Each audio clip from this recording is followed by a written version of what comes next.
Hi, good afternoon. We're here with Chris Marson of Marson and Co. How are you doing, Chris? Not so bad, thank you, Mike. How are you? Yeah, very well, thank you. Thank you very much for joining us this afternoon. So yeah, if we just go straight in, and if you could give us a little bit of a background as to who you are, what you do, and how long you've been doing it for, please. Yeah. My name's Chris Marson, and I'm a proud Scarborough, and yeah, I've lived in Scarborough 33 years all my life, and I'm currently the founder of a marketing agency called Marson and Co, which is based here in Scarborough. I'm actually a printer by trade. I left school at 16 and then went straight to do a print apprenticeship.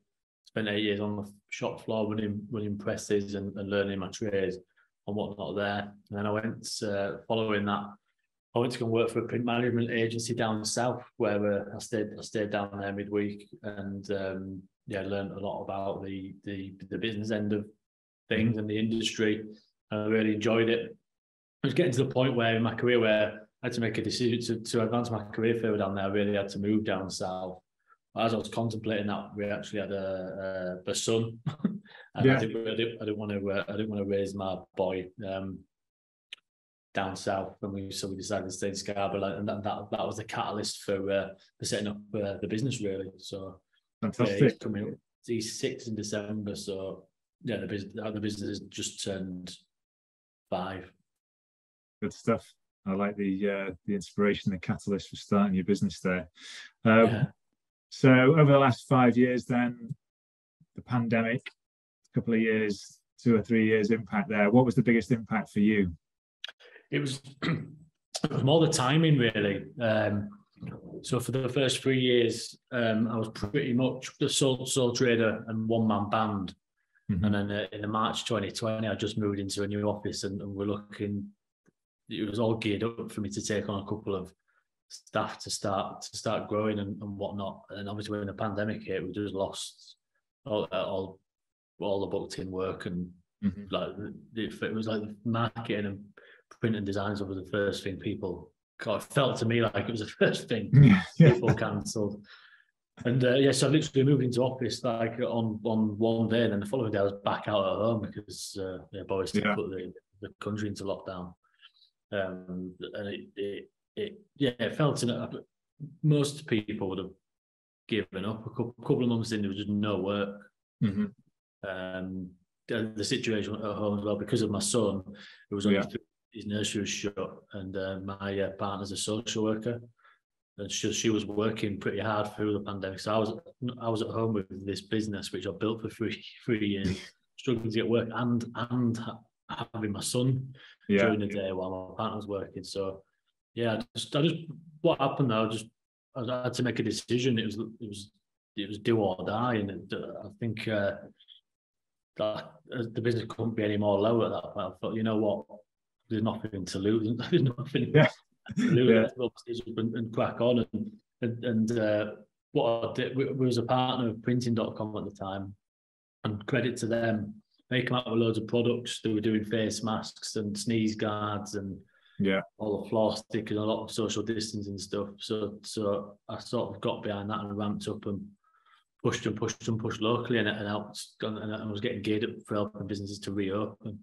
I printed off 2003 We're Back Open for business posters, and me and my son went delivering them around town.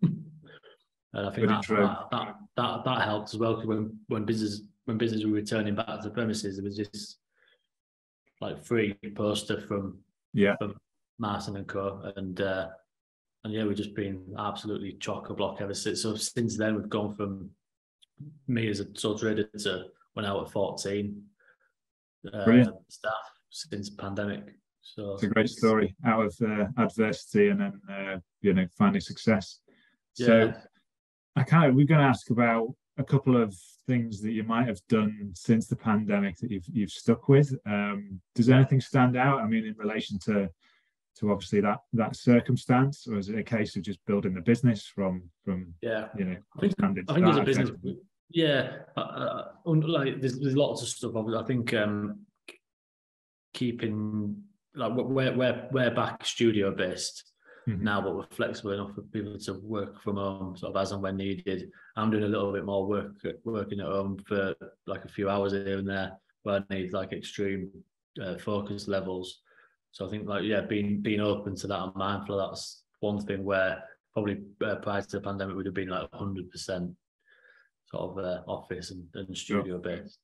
But also as a business as well, I think because of the, we've diversified our offering and changed our offering, and we haven't been rigid in what we are, what we offer, because we've adapted the services we offer to what the market wants. And I think even though now we're out of the pandemic, I think it's always sort of front of mind to be open to that and change and listen to the clients to see what they want, what challenges they've got in business, and then making sure we're flexible enough to adapt to sort of meet the demand really. Good stuff. It sounds like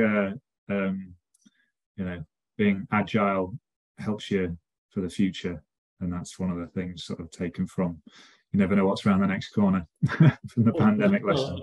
Especially in life at the minute, it does seem to be like one thing. But yeah. I think those businesses who've come through it and have come through it strong, they are resilient and agile enough to. It's a bit like, so I sort of feel like we're sort of ready for anything now, I suppose. It's a good mindset. It's a good mindset. So, what does the future look like from where you are now? I know there's a lot of uncertainty. That's the only certain thing. And what do you see as the main challenges for you going forward? Yeah. The business has grown obviously quite rapidly. So we've gone from like 1 to 14 in around about 2 years. So the challenge we've got now is that like there's a lot of operational stuff that we need to put in place, and we spent the last 2 years getting things out of my brain into the hands of the team. The team's absolutely fantastic, but it's just about getting some structure and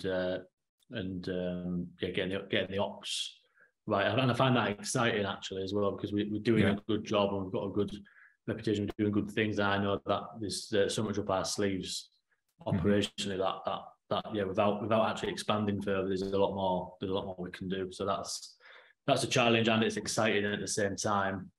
Challenge. Obviously, we're going into a recession, and obviously energy bills going up and whatnot. And I've already heard some other stories on the energy front from our clients and stuff like that. And but for me, it's about making sure that our business is just as important as. So no one's saying, "Oh, the energy bills are going high. We're going to turn the gas and electric off." To try to deal with gas and electric is a necessity, and I've tasked myself and our team to make sure that we're up there with the gas and electric companies, not in terms of price, but in terms of importance. Sure. So we don't, we're not there as a luxury to make people look pretty. We're there to make sure people are getting results and sales through the door as a result of using our services. So we're slightly changing our own marketing message to adapt to that. It sounds like you're learning quite a few lessons, and as you say, with that adaptation and knowing where you want to go and being excited. So since you've been on this journey, if there's one learning that you can share that you'd say would be your biggest, is the one that stands out? Biggest learning. Well, could write a book on them, I think. The biggest, the biggest one is getting the right people and support network around you is absolutely vital. And we've got a really good team here now, and we're lucky with how the recruitment was. There's a couple like early on last year that we didn't get quite right, but we've got a really good balance now of like youth and experience, and I'm comfortable. Like, for me as an owner as well, it's I had my first holiday in 5 years a couple of weeks back, and I came back and the business was still going and the place hadn't burnt down, and that means a lot. So I think putting. In fact, we just had lunch together now, the team, and I even said there, I wish I'd have built a team maybe 2 years earlier, quicker. I don't know why I stayed as a one-man band working 18-hour days for 3 years before I took the courage to get people on. So that'd be my advice. Not to be sort of scared to take people on. If you're thinking about it, just do it, I think. Good advice. It's a great milestone being able to take that holiday and coming back, and the business, still functioning as well as it does without you. Yeah, it's a great point to be at. Yeah, it definitely did. It felt like a moment, like going and coming back felt like a moment. Yeah, such an intense 5 years, but it's give me faith. Good stuff. You touched on giving advice there, as well as your kind of biggest learning about just having a go in terms of, or just do it when it comes to growing. Is there anything else, sort of young people starting out in business? Yeah, advice that you'd like to share? Yeah, again, it took for my son to be born to be the catalyst for me to set the business up.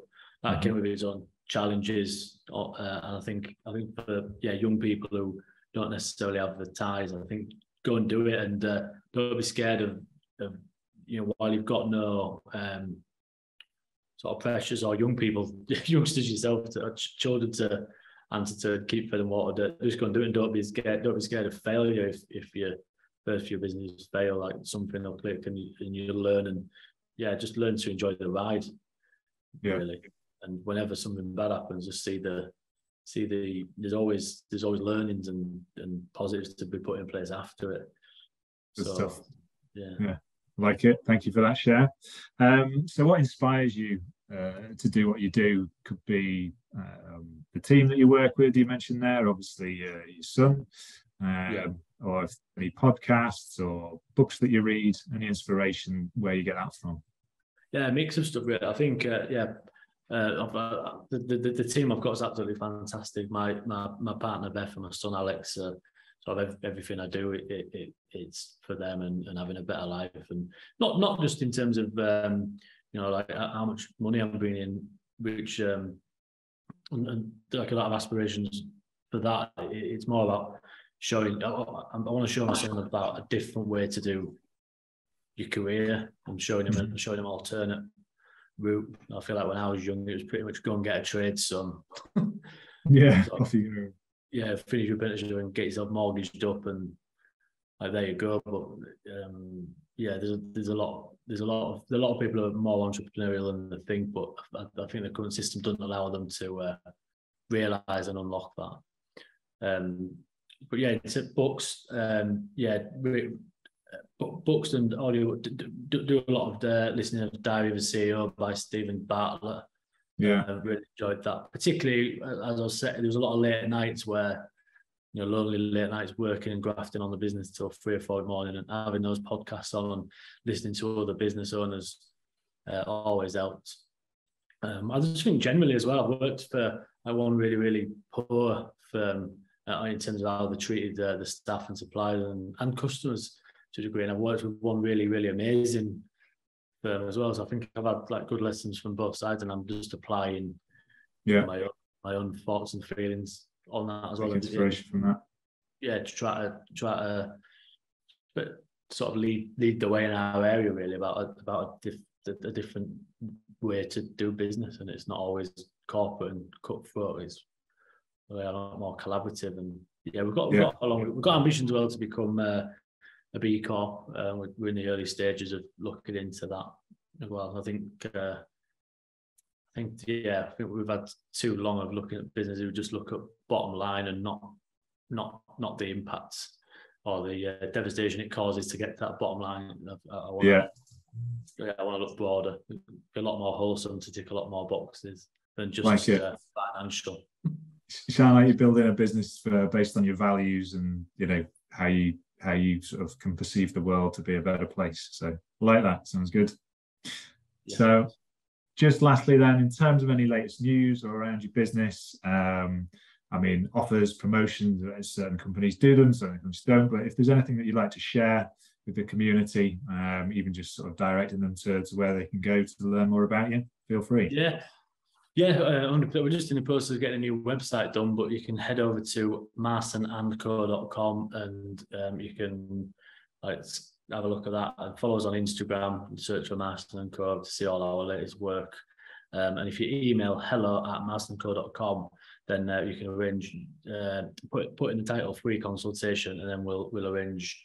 What we do is we like to do a free consultation with businesses to see whether and what services of ours are suitable to help them.